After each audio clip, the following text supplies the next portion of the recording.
Good evening, everyone. Thank you for attending this evening's Rotary Club of Motorcycling Rotarians weekly meeting. We've got a great speaker lined up for this evening, but first let's start with any happy bucks, anything along those lines anybody wants to chat about? Mr. John. Happy Buck for the great ride that's going on with some other good people. Excellent. Glad to hear it. I'll give Jerry my happy buck. Well, that sounds ominous. Um, and I just realized Jerry must have popped off. He must be trying to get reconnected here. Um, give him a minute to come back. But nope, I just came back. I was in Chicago. I was in Chicago for a very, very what felt like quick trip, and it was really great to go home for the first time in 2 years. So yeah. Yeah, I got to see a family of mine that are actually here from Tel Aviv. And it was a lot of fun, especially when I realized I had not seen, and he would be my cousin's son, who is now 13 and approaching 6 feet tall. And it was like, where you were 6 when I last saw you. How did this happen? So good times. Anyone else? Anyone have anything good? Anything they want to share? Yeah, well, I've got a happy buck. If I can turn my head correctly, today I got my new cochlear implant hearing aid. So it's Wow. the first mapping. It still sounds kind of tinny and off the wall, but they warned me about that. So, but now I can hear better. Congratulations. That is wonderful. That's crazy technology that wow, just wow. It is. It really is. I mean, figure they could stick a magnet on my head and then hearing is 100% improved. Wow. So, Wow. Well, I was going to ask, oh, Renee, Oh please. yeah, I don't know how you do this with the happy bucks, but I'll pitch in a buck. I am celebrating the birth of my baby, which was 24 years ago tomorrow. And Clark is a percussionist, and I was just able to get for him a set of headphones. He's because we want to protect his ears, and he loves music. But the headphones that we got him do not go over the ears. It Really? goes on the temple. It and it vibrates your temple. There's something about the bones in your ears. It is the craziest thing. But I love the fact that we are now capable of preserving our hearing, which is so vitally important. And we know that sometimes folks, when they lose their hearing, that's often the beginning of a progression that's very sad. Not good. Yeah. Yeah. So glad, Keith, that you got your new implant, and I hope that that's going to work very well for you. it's so far, I mean, it's brand new, but so far it's really doing well. Great. Excellent. Excellent. I'm sitting here trying to find I was gonna post the code, so if you give me a minute on that. But in the meantime, because we have our wonderful speaker here this evening, which Jerry has not come back yet. I was going to ask Jerry to introduce him because this is the first time I've met him. But you know what, Mike? I'm going to just have you jump in and tell us about you and tell us about the things you do. Well, thank you very much. Very good to join you this evening. I'm actually in my home tonight in Cape Elizabeth, Maine. It's a suburb of Portland. And the big local news here in the last 24 hours, that about a mile that way, straight ahead of me as I look forward, we had a sighting of a great white shark just off the beach, just a little bit that way. So people, I would imagine, are a little bit concerned about that on a day that it was about 95 degrees and everyone wants to get into the ocean. And I would think some people might have been a little bit reluctant. I spent the day today in Salem, New Hampshire. My brother is visiting from Florida. We went down and saw some of the various witch things and other things involved with Salem. And it was, other than the heat today, I think it was 96 there. It was it was a good day and good to be back home. So before I talk about polio, some of you may have seen on Facebook in the last 24 hours, Sanku Yoon, who's the president-elect of Rotary International, resigned yesterday. He's been suffering from pancreatic cancer, and he said, upon the advice of his doctors, that he just wouldn't have the energy and the stamina to take on the responsibilities of being president of Rotary International. So, it's been I think everyone may be aware that Mario Cesar Camargo resigned like 2 weeks before the convention in Calgary, and now we have the person who would have been his successor has also stepped out. So, they ended up instead of Mario Cesar, we have Francesco Arezzo from Sicily, who's acting as the president. Seems out of all the presidents over the years, he's probably the one I know the least, but I am going to be in Pakistan with him next week. And then so he's taken over being president. Actually, he did on July 1, although with very little notice. And then the board will be meeting very soon. I don't know when, to interview the individuals who were interviewed at the same time Sanku was interviewed. They interview 6 to 7. It varies each year.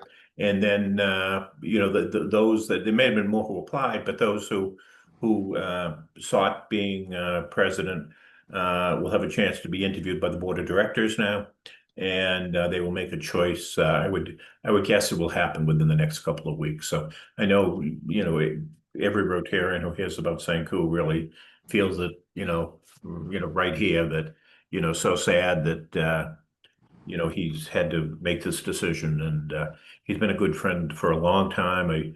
I was actually the president's rep in his district 2 or 3 years ago, and he and Unsan, his wife, had a very nice breakfast one morning at their home, and I can remember, spent a lot of time with both of them over the years. So wish him all the best.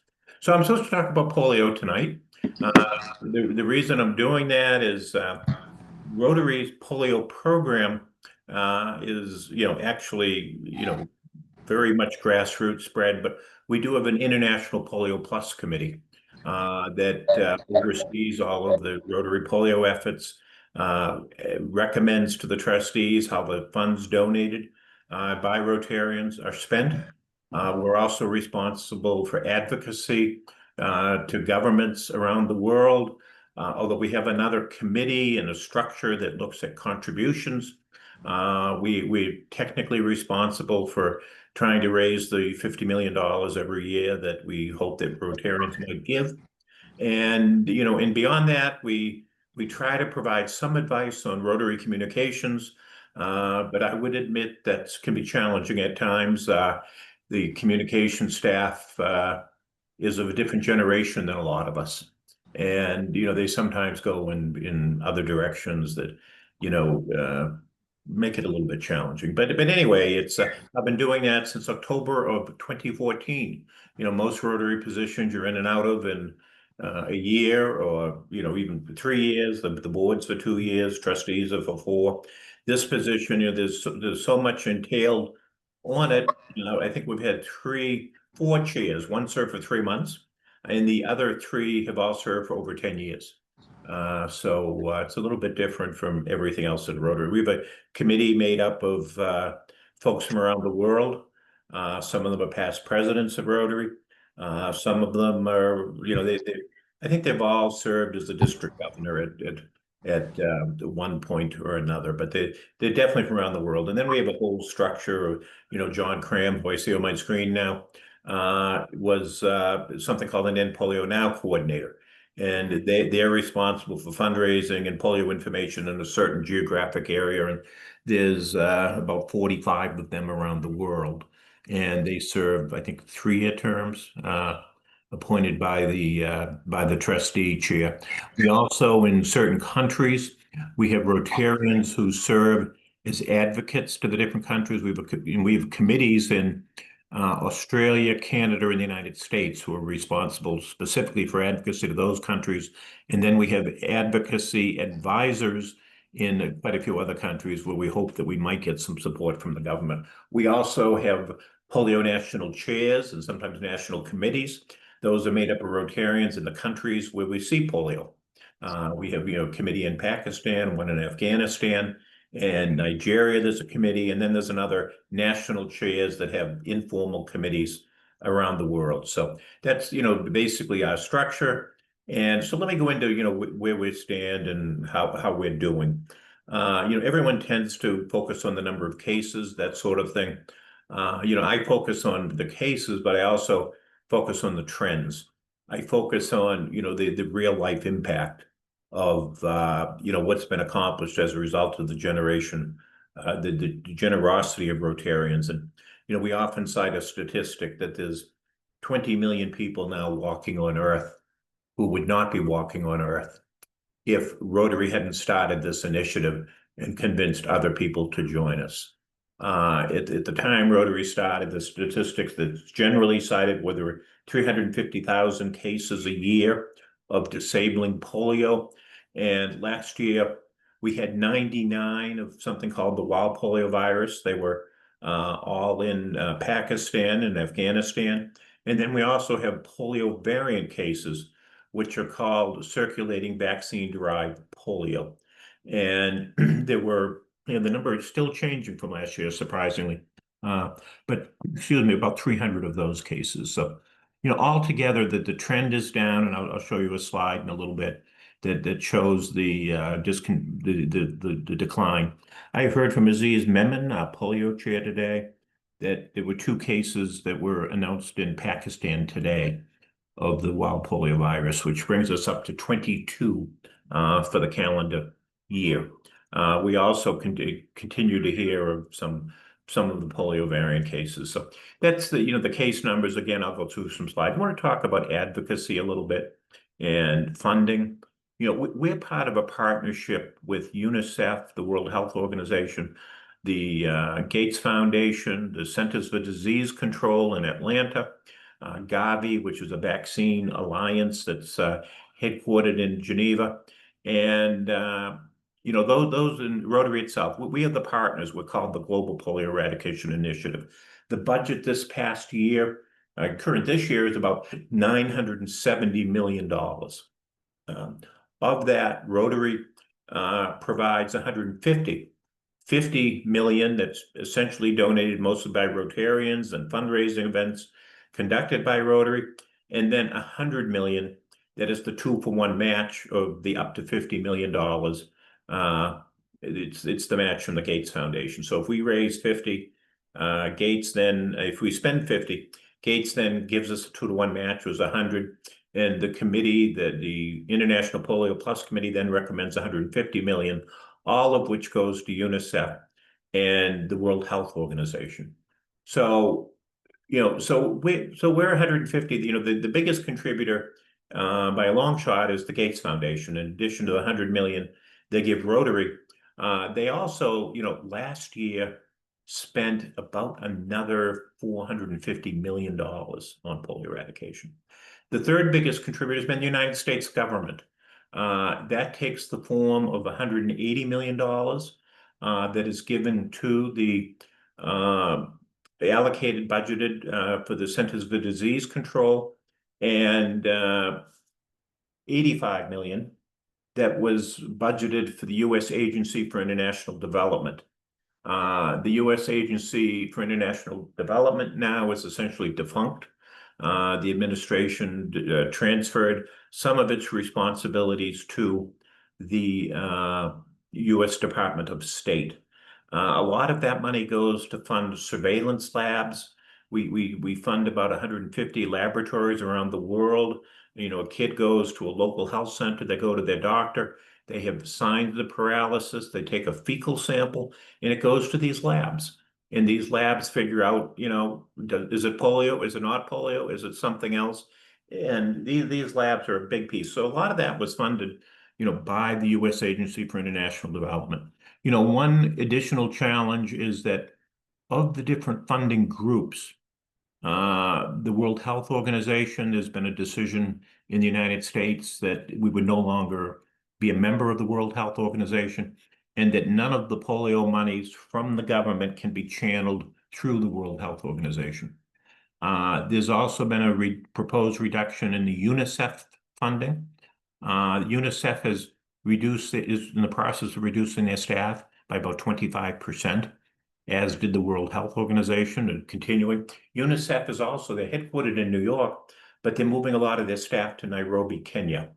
That's not a problem for us, but again, it's something that is a bit challenging, and a number of people needing to relocate to Nairobi. But I've talked to staff members there, including the number 2 person for UNICEF for polio, and she's thrilled.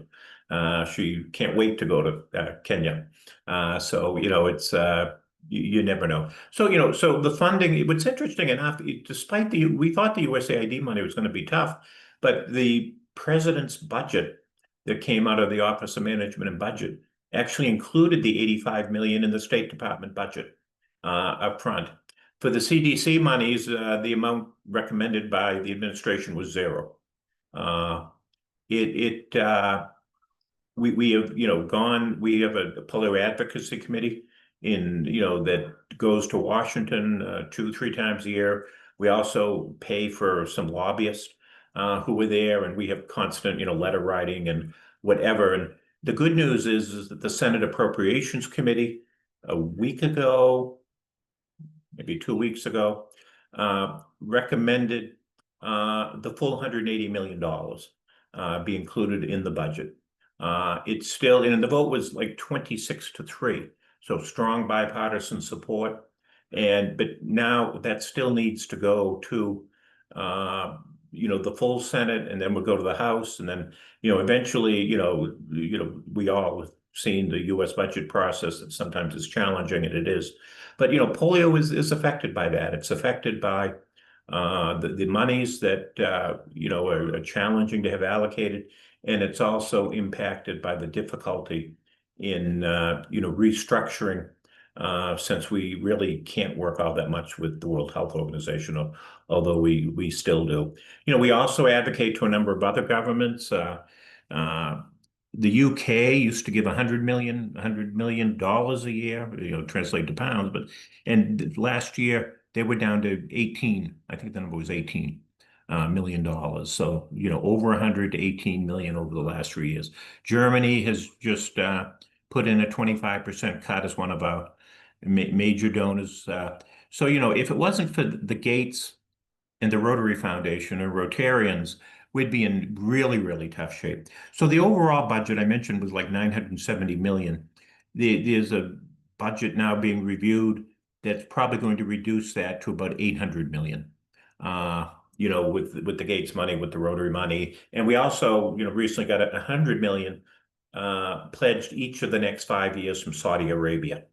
So that's a big deal.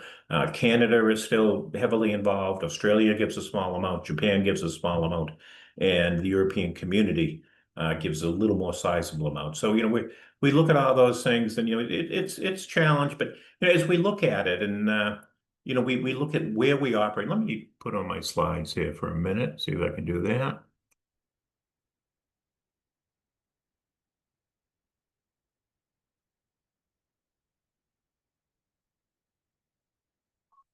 You see my slides now?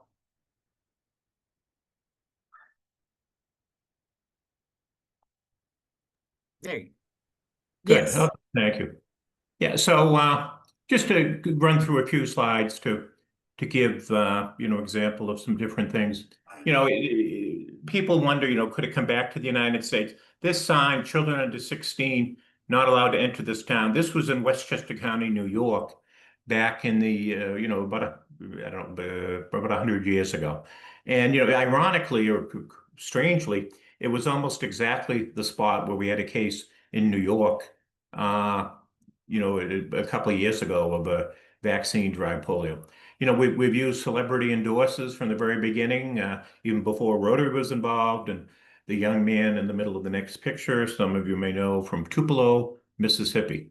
So what are the Polio Plus priorities of Rotary? One is trying to get this damn thing done. It's gone on way too long. There's been, children continuing to get polio. And, the longer it takes, the more expensive it gets. The costs go up, and, it's just an amazing cost to the families. And part of, to get this done, we really need to hold our partners and governments accountable.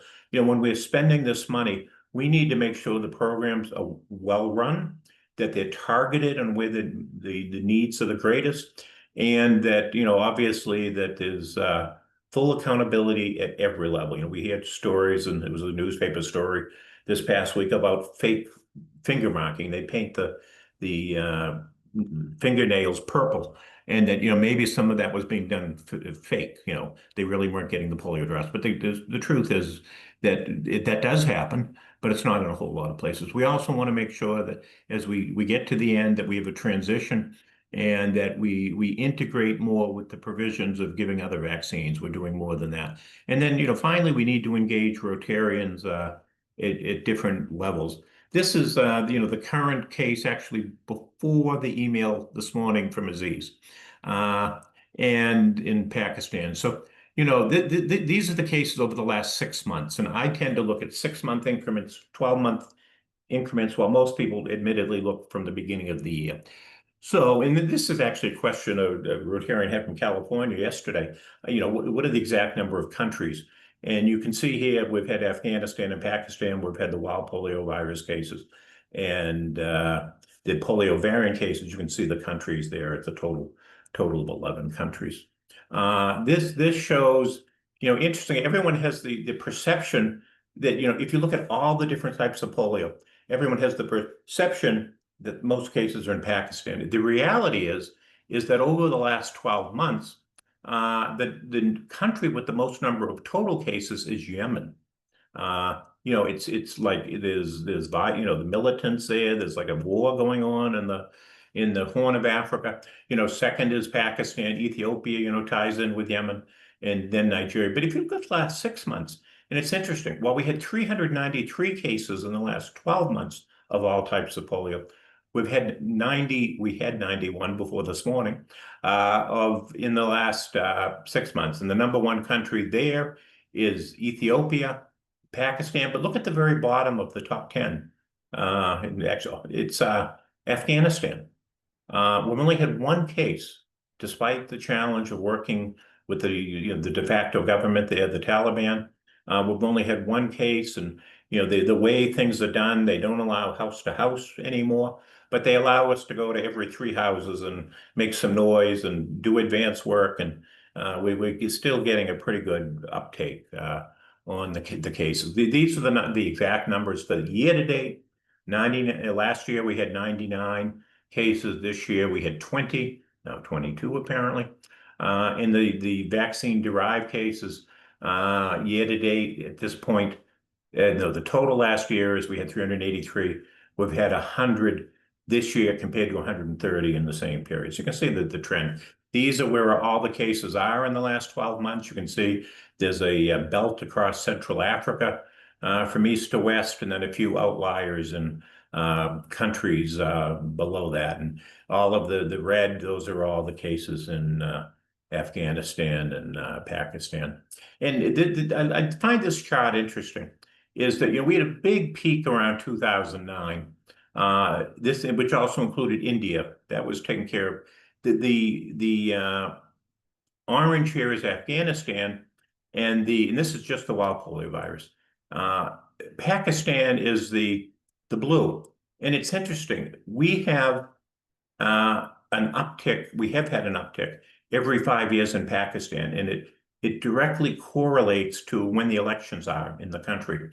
And some pictures in my way, but if we look at the peak of around the election of 2014, 5 years later 2019, and then the 2024, each of those peaks has gone down, which gives reason for optimism. And as I mentioned, I'm going to be in Pakistan with President Francesco of Rotary next week. We're meeting. One of our first meetings is with the Prime Minister, the #1 person in the country. We're meeting with the Army Chief, And we're hearing good reports. The woman who heads polio there, Senator Aisha Raza Farouk, she's wonderful. And she really seems to have a handle on things and good. So we're cautiously optimistic. So what are our current challenges? Obviously, funding from donor countries, not only here in the US, but in many other places. The implications of the withdrawal from WHO and the dissolution of the U.S. Agency for International Development.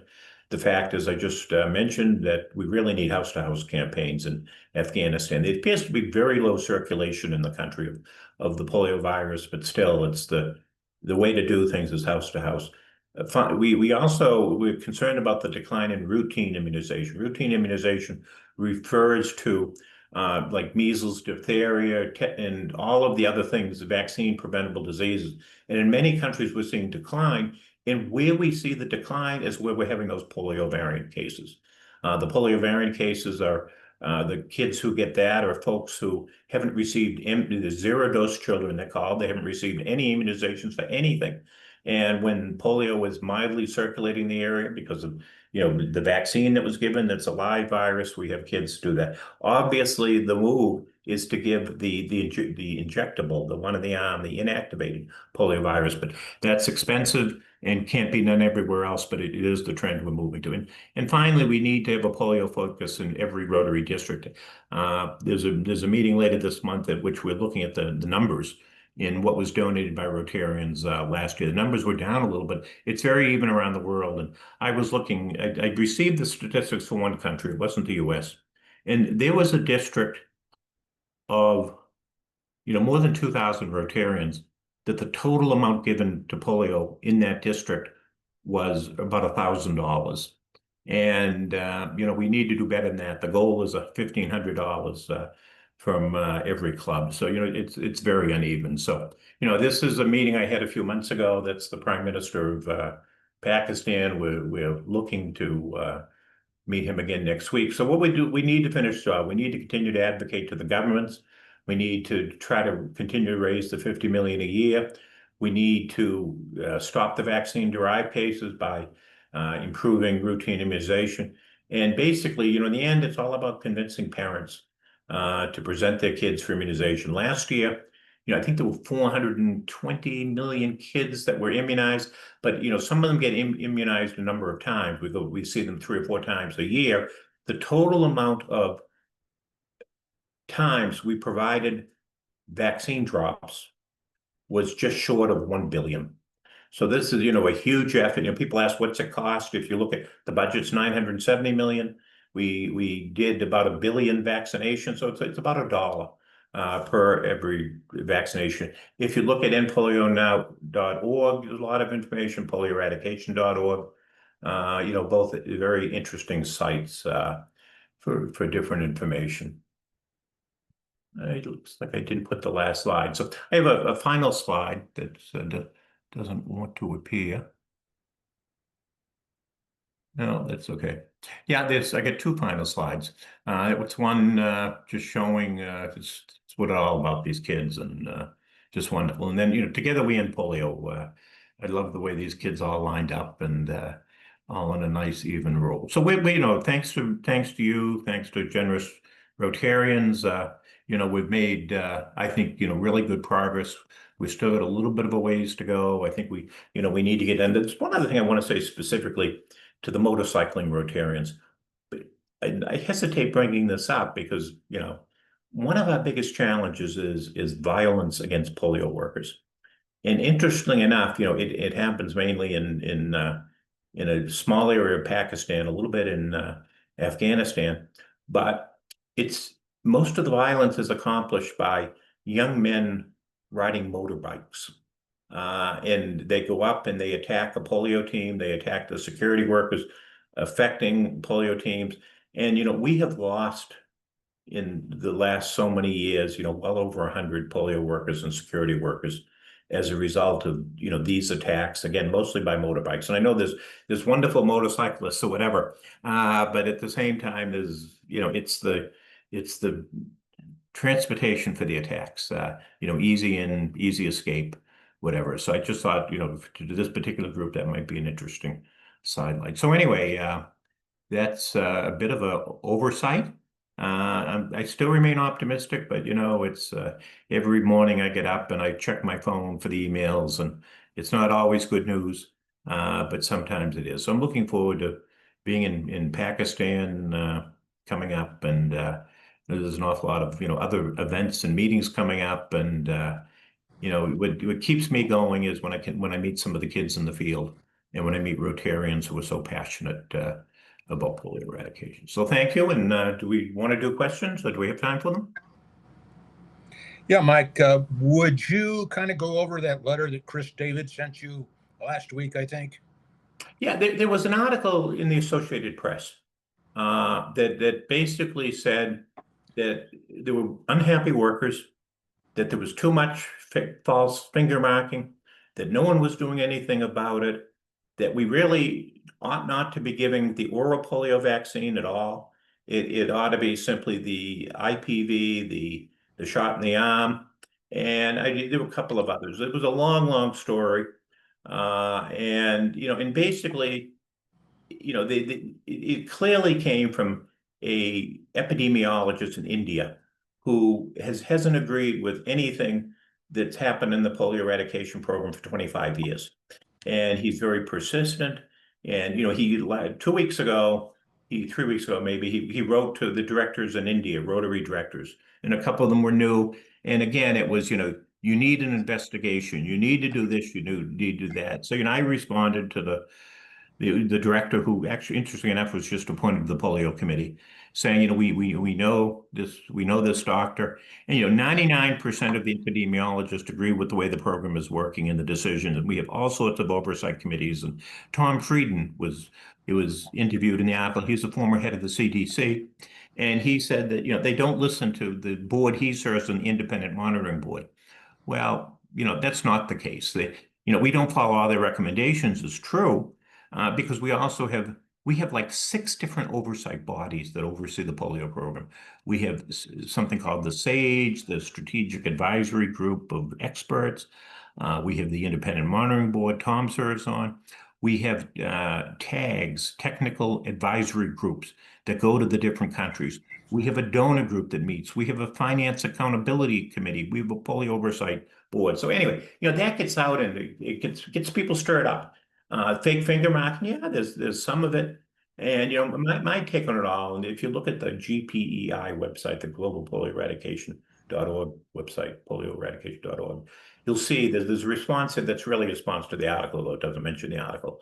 And basically it says, yeah, there's always some challenges. It is part of why we're not getting things done.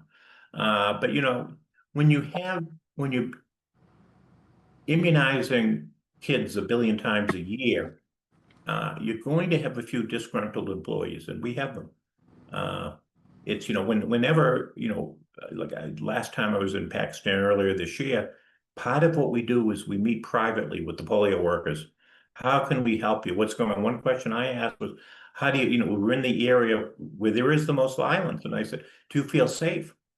And it was interesting. The response was nothing about what I was thinking about. It was how welcoming the mothers are at the doors and how they feel safe in the neighborhoods. There was not even a hint of any of the stuff that I was worried about. But anyway, so we listened to the polio workers, but again, the pay isn't tremendous. The biggest complaint they had is they only get contracts for 1 month at a time. They don't get long-term contracts. And part of it is because the funding is so, Rotary gives its funding 3 times a year, $50 million tranches. And so much of the funding, is dependent on where the next dollar is coming in. So anyway, there was Chris had gotten this article, and I've received probably 10 emails from people very concerned about this article. But the Associated Press story, reasonably accurate, but it amplifies issues and concerns well beyond their degree of impact. Thank you. Mike, I'm curious. Thanks. First of all, thanks very much for being here. Deb, Jerry, and I were in Michigan for President-elect's training when former President-elect Mario was speaking, and he was on his way to Pakistan. He talked quite a bit about how he was headed out to Pakistan, and one of the things he was going to do is, have a real frank conversation with the Pakistani leadership about the safety of the polio workers. Yeah. vaccinators in Pakistan. Did that trip happen before he stepped down? He was due to go to Pakistan next week. This trip was originally planned. Holger Knack, the chair of the Rotary Foundation, Francesco, and myself, the three of us were going. As soon as Mario resigned, we spoke with Francesco. We had a meeting with him, and when we were in Calgary, he agreed to go. I think this is the first trip he's actually doing. He's gone to Evanston, went to Calgary. But no, I don't. That didn't happen. But we have planned, a series of meetings with Francesco and Holger. The first part of the week is in Islamabad, the capital, and we're meeting with all sorts of officials. We also the second night we have a dinner with Rotarians, and the other meeting with frontline workers, all the people that run the programs. In the email today or yesterday, we get all sorts of talking points of things we're to bring up with them, and we will. It's part of it's a lot of it's the security of workers, and yeah, that was the number one thing he really focused on. Was, yeah, and beyond his yeah. fantastic presentation on membership and recruiting, and yeah. Mario's been a great supporter of polio eradication, as has, Sanku. So it's sad to see them go. Francesco, we really pushed hard for him to go to Pakistan because, looking at his background, he was on the board a few years ago. Other than, what any normal Rotarian would do and, any board member, he's never served on any committee related to polio. There's been never been on a national immunization to anything. So, we're really hoping that he mentions that it was in, his articles, but, since he's become president, but we really want him to get out in the field and to see the real world of what's going on out there and what the challenges are and how we can address them and the importance of Rotary continues. A good question. Mike, just Mario spoke on polio everywhere he went. Mike, just a side note, I've got Bruce Patterson from Ontario in my room with us, so we got another one. Another motorcycling Rotarian, although that's great. He's now he's lion. Anyway, he's with us. Excellent. Where are you guys, John? You obviously, Jerry and you and Rory and Bruce are all in the same place. Where are you guys? Red Wing, Minnesota.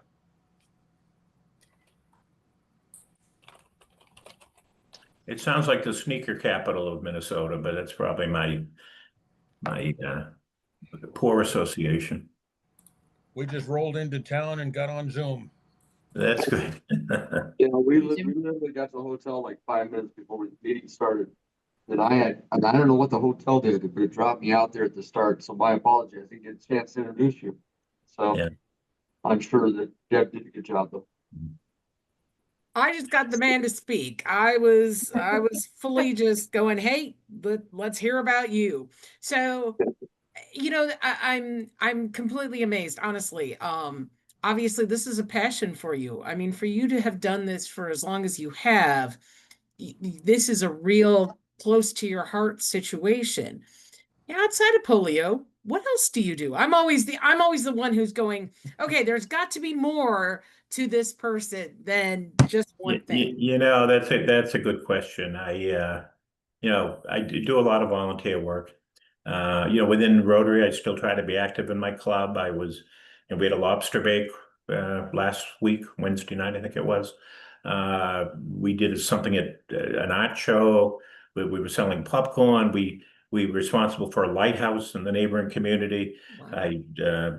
I worked at a membership booth there for it was the 150th anniversary of this lighthouse we maintain. I serve on the board of a not-for-profit assisted living place for older citizens, about 250 units in the city of Portland. I got involved in that because they asked me, and secondly, it was something I knew nothing about, and I think it'd be interesting. I just finished 10 years serving on, I get asked to do things that are not the, I get asked and served and was chair for 5 years of the committee of the Catholic Church in the state of Maine that reviews allegations against the clergy. Wow. And most of them were very old, and exactly, Jerry, it's creepy, and a lot of the stories we read are creepy. Some of them, unfortunately, were true. Some of them weren't, but regardless, we looked at them all, and I finally finished that, and and beyond that, I retired in 2016, the end of the year, but last year, the guy who took my place left, and I went back to work for 6 months. They asked me to come, and I was the town manager here, and they asked me to serve as the town manager here. But yeah, it's but the polio thing, it's not only the Rotary stuff, but it's the partnerships things. I mentioned there's a finance accountability committee. What I didn't mention is I chair that committee. So there's a group called the Strategy Committee. Carol Pandak, our polio staff person, is our primary rep. I'm the backup. There's a group called the Polio Oversight Board, which consists of the head of UNICEF, the head of WHO, the head of the CDC, the head of Gavi, the Vaccine Alliance, a guy from Saudi Arabia, and someone from the European community. And I serve representing Rotary on that group. So, my calendar is insane. I get appointed technically a 1-year term every year. And I've told them that it'll be 11 years in October, that I originally told them that this was going to be my last year, but it didn't seem to stick. So, but still, it's yeah. But I've served on a bunch of committees and things. It's polio's a full-time job.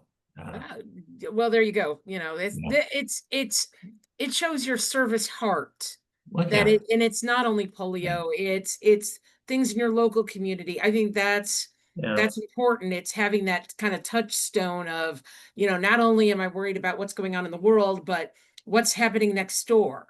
So I think that's really important. And I thank you for all your hard work. That's amazing. Yeah, Saturday I drove 6.5 hours to Scranton, Pennsylvania, and attended a Rotary function there, and got up at 6 a.m. and 5 a.m. and I was home, by noon on Sunday, and then it just never stops. But I'm not complaining. It's fine, and you meet many wonderful Rotarians, and I look at it. I grew up my father worked for the post office. My mother was a teacher assistant, and I'll be having a meeting next week with the Prime Minister of Pakistan for the third time this year. And the opportunities Rotarians give us, and so I do, but I've got, between now and the end of the year, I think I'm doing 7 trips that I'm using frequent flyer miles on, which tells you that there were a lot of other trips that I earned points on. So yeah, it's Rotary has invested so much in this. There's so many, and I don't mean just the money. It's the passion of Rotarians. You look at the different activities, the way clubs have raised money, and it has made a difference. So, there was no big family background in polio. My mother did have the first cousin who had polio. He's still alive. He's about 90. And interestingly enough, he worked his whole career was USAID. By coincidence. And then I have another cousin, also another mother's first cousin, but on the maternal side, who he's in his 80s, and he discovered in the last 6 months that he has polio. I'm trying to get the right term. When you get polio late in life, he has polio, and unbelievable. Yeah, so I think a lot of Rotarians stay busy. A lot of Rotarians are, obviously a lot of you folks, your passion's motorcycle riding. You're never going to get me to do that. I've done it a few times, and in fact, when my brother who's visiting me, when we were driving back from Salem today, a motorcycle went by us on the road going about 90. And I don't know, he said, well, at least he's getting air. And my reaction was, no, he's getting a blast of hot air on his face. And didn't have a helmet on. So I just can't imagine 95 degrees and riding a motorcycle. Mike, I trust you'll stop by the IFMR booth in Taipei. Wait, what's that, John? I trust you'll stop by the IFMR booth in Taipei. If I find where it is, yes, I will. Happy to do it. If I was there this year. That's where I met Jerry. If it makes you feel better, we all wear helmets. You do or you don't? We do. Good. That's good. That's good. And big fan of my brain. Huge fan. Yeah. Do they have air conditioning, any of the helmets? No. No. Gotta be hot. Wow. Depends on how fast you're going. Yeah. Yeah. Wow. Mike, I think I first met you 20 years ago in Halifax at a zone meeting. And I've run into you 2 or 3 times at different international conventions since. And I saw you across the way at the start of the Calgary convention, and you were busy with everybody. And when you sat down and stopped, it just reminded me, and we chatted, I don't know, 10 or 15 minutes. And it just reminded me that, the thing that impresses me most about Mike McGovern is he is a down-to-earth, solid Rotarian. And it was just really nice guy. So, well, thank you. But I'm thrilled that there are hundreds of thousands of great Rotarians out there. They're not all great, but there's hundreds of thousands of them. Well, I so appreciate you coming on board here. We have about, I don't know, I'm not able to see with this little notebook computer we're on, how many people are on tonight, but we typically have somewhere between 20 and 30 people that'll watch the recording afterwards as well. And we are connected coast to coast in 3 different countries, so. That's great. Any more comments? Any questions? Thanks, Mike. Thank you. Good to be with you. Hey, Mike, before you leave, I just wanted to ask you a question. This is David Bluford down in Tennessee. I'm sure you were acquainted with Bill Sargent, who was in our area. He was over in Oak Ridge. His daughter actually was a member of the club that I was here down in Farragut, Patty, and we were very involved in that. And one of the things we continually do out in this area is with Dunkin' Donuts every year. They sell donuts to raise money for Polio Plus, and they purple coat the donuts in order to make them that way. And I don't know where all they do that at, but I know they do around here, and that's most of our clubs are participants of that. No, I've heard of that. I know Patty Doherty. We correspond every so often, and know her. That fundraiser has been tremendously successful. It has. There in Tennessee, and Bill Sargent, obviously, just a wonderful person. Obviously, I work very closely with John Jerem, in Chattanooga, and down in Chattanooga, almost daily.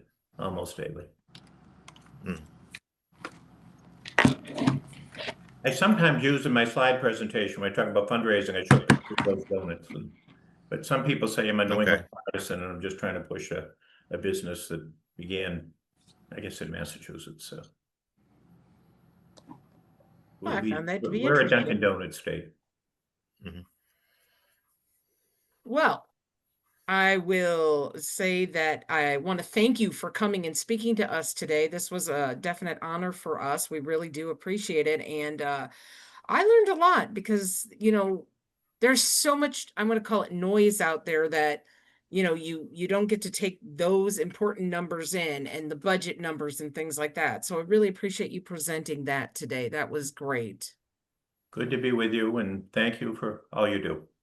Thank you. I'm going downstairs where it's air conditioned now. Does anyone else have anything they want to chat with or chat about before we end tonight?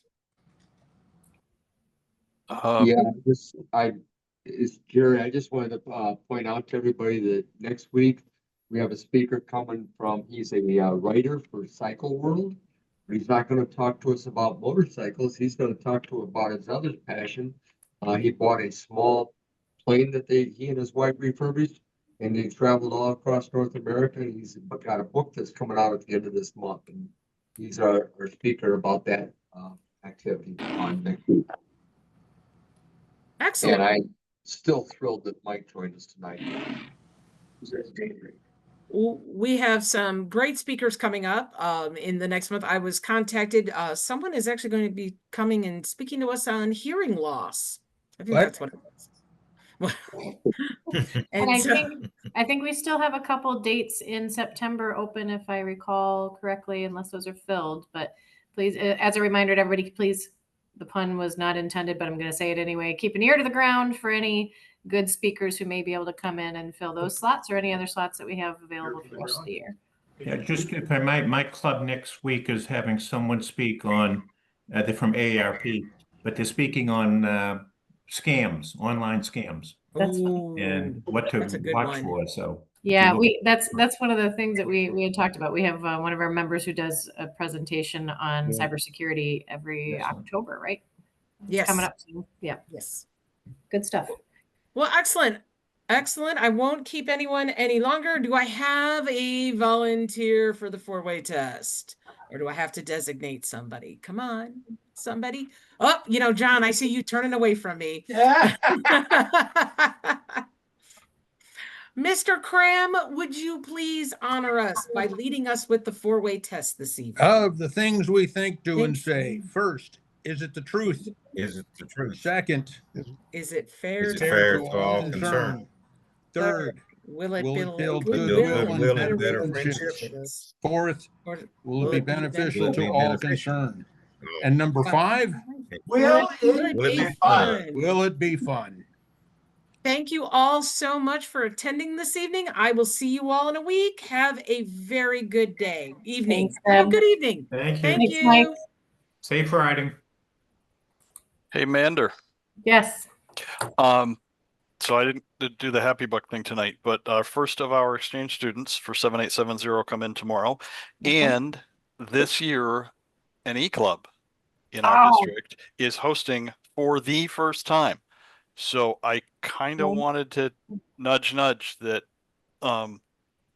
so as a But it's an e-club that all of the members are physically in your district, right? no, They're not. ma'am. Okay. Really? Tell And me not more. only is it an e-club, it's a Rotaract club. Oh, that's so Oh. cool. Yep. Our Rotex alum Rotaract club is hosting. I'm still interested. I don't know if you know David or not, but I'm also a former Rotary exchange student. That's how I got my start too. But we're going to be interested in seeing how that goes this year. I will keep you 100%. posted because we're the It could host be the family. bottom. So Oh, so it's you're the host family. we had a club that has hosted every year since 1975. Couldn't find host families this year. Their normal host families said we've hosted, X amount of years in a row. We need a break. And so it was after July 1st. It was like the middle of July when they so they're going to be with Andrew from Taiwan is going to be with Linda and I. We should find out about his flight information. He got his visa appointment. He got that cleared. We only had one of our 8 that had a little visa stuff, but she got another appointment and we got her some letters. So hopefully we're going to see all of our 8. Okay, so your Rotex club is your Rotaract club, which is Rotex alumni, is sponsoring hosting. the student and Yeah. you're hosting. Yeah, I'm the club secretary, so it's kind of I have a few hats. When the student is comfortable, we love him as a speaker. Yeah, I absolutely. And bring that Rotary Club with him. It's funny that we actually meet Tuesday nights online, so it's going to be a very easy transition because Rotex alum meets at 6, and then we can just transition right into motorcycling Rotarians. So once we get him a little comfy, but I really wanted to just because I know that we're all big on youth exchange, a lot of us here in the club, and That is so cool, man. that was very we're doing a little trailblazing. No, and that's really cool because that's what we've always talked about. Is like I would hate to host a student here in the DC area, but all the district stuff is happening up in Detroit, right? And the other thing is, I'm the inbound coordinator for the district for my home district for 7870. So I've already got to go to all this stuff. So that's the part that so I'm already on all the weekends and the orientations and that kind of stuff. So yeah, we would have to figure out how we would keep a yeah. student involved with other exchange students, right? So it may be one of those like our district is hosting, but we're going to tack on and maybe provide some funding to the local district. I know it's going to say Essex is the DC area one, and oh my goodness, there's always something going on. Usually in March, there's a big thing with a lot of the Pennsylvania exchange kids come down to DC for the weekend. Yeah. But the other thing is that we do have people that live in district. We don't. I don't think we have anybody at all that lives in district. Really? Oh no, Jerry does. Jerry, I was going to say Jerry. And the host families don't have to be Rotarians, and as long as we can do the vetting process. We've had in my former club, we've had 9, and actually we had more than 12 or 13 different exchange students over the years, and 9 of them lived with me at one time or another. And Rory's hosted a bunch of them and I think you've had 1 or 2 live with you as well, but he's always hosted to go skiing and all that sort of stuff. So anyway, we've got a good fond memory of everything. But hey, I ain't scared. I'll host a student down here next year when things are a little bit less crazy at work. I'll host a student down here next year and make sure they get to all the stuff up there. That'd be fun. Well, I would be like the road tripping Rotarians. You know, it really could be fun. You know, that was enough different, and I wasn't necessarily even going to broach the topic. My wife says, you know what, we can't. This kid needs to find a. You know, we're not going to deny this kid an exchange experience. Yeah. Debbie did that with one of mine. My wife Debbie did that with one of mine out of Germany, and it was a delight actually. I think we were short a family or two a couple weeks ago. I haven't seen any more requests, so I think Patty must have found it. Gotta go, guys. All right, have Bye, fun. Be safe. guys. And ride safe, please. But yeah, Thanks. keep us informed, and you know, Yeah. Dave, is there anything we can help with? Oh, sure. Well, mostly I was excited because I was like, hey, I know another e-club that really loves youth exchange that might at least want to hear about this. Well, and I think I'll go back to what we were kind of throwing around originally was, you know, if we can be, you know, as students are about to come in, if they feel comfortable, if they want to come into a meeting, even if it's a one-on-one or couple on one and have a conversation about what to expect and those kinds of things. Yeah. I think we have, Deb, we have at least me and Jerry, but I think there's 2 or 3 other former exchange students in our club as well. Right. Or we can coordinate and have them talk to them. We can host, right? Well, like, cause whatever we can do to kind of I want to kind of at least keep you guys in the loop because this was Definitely. like, ooh, hey, and with outbounds, have we ever thought about this before? Yeah, and with the outbounds as well, if there's something we can do to kind of, hey, let's have and that was they do a lot of orientation stuff, but this is a little bit less formal, a little less rigid, rigid. Yeah. And well, that was actually one of the other because our club, my physical club here in town said we can't host. We'll send, we can't host. Now, thankfully, there's it's not like I know, but they did give this kid a generous. This is not a wealthy family, and this kid went on exchange because of the scholarship that the board gave him to do that. So they didn't. Jerry did that for me. Jerry was my sponsor. So and it was also, so our kid's sitting in Finland, and it's a happy thing. So. And no, it's not. It's a very deadpan lack of humor thing. I've been to Finland. But it also feeds into our whole, trying to sponsor kids like we were talking about for Ryla and things like that. So would love to hear more about this. So oh, completely. And Ryla is really I know that 6380's Ryla program is pretty cool. Just from the outside looking in, I've never been, but I've heard great things. I was a counselor and a chaperone this year. Got to sleep in the awesome cabins with the girls. And they happened to host it at the camp that, like, I think the backside of that lake might touch my brother's property. Oh, like, no kidding! My hometown, yeah, funny. But that's awesome. I mean, yeah, it's I don't know. That was my good news to share. I didn't want to keep you long, but I was just great. Hey, that might work. I don't know. No, thanks for sharing. And you know what? We'll try and hit that during our Happy Bucks when we see you next. So that. Oh yeah, no worries. And sorry for being late. We actually had our physical club board meeting, and then I came home and hopped on here. So doing what Amanda's doing, which was the meeting to meeting thing. Yeah. No worries. No worries. I'm still at the office. So. Oh God, I wouldn't miss it. It was so much fun, and I get the chance to hear Mike, and he's just a good egg. He's also one heck of a Rotary Leadership Institute presenter. Oh, so he's got a lot of hats, and he doesn't like to talk about himself much, but he's just one of those salt of the earth kind of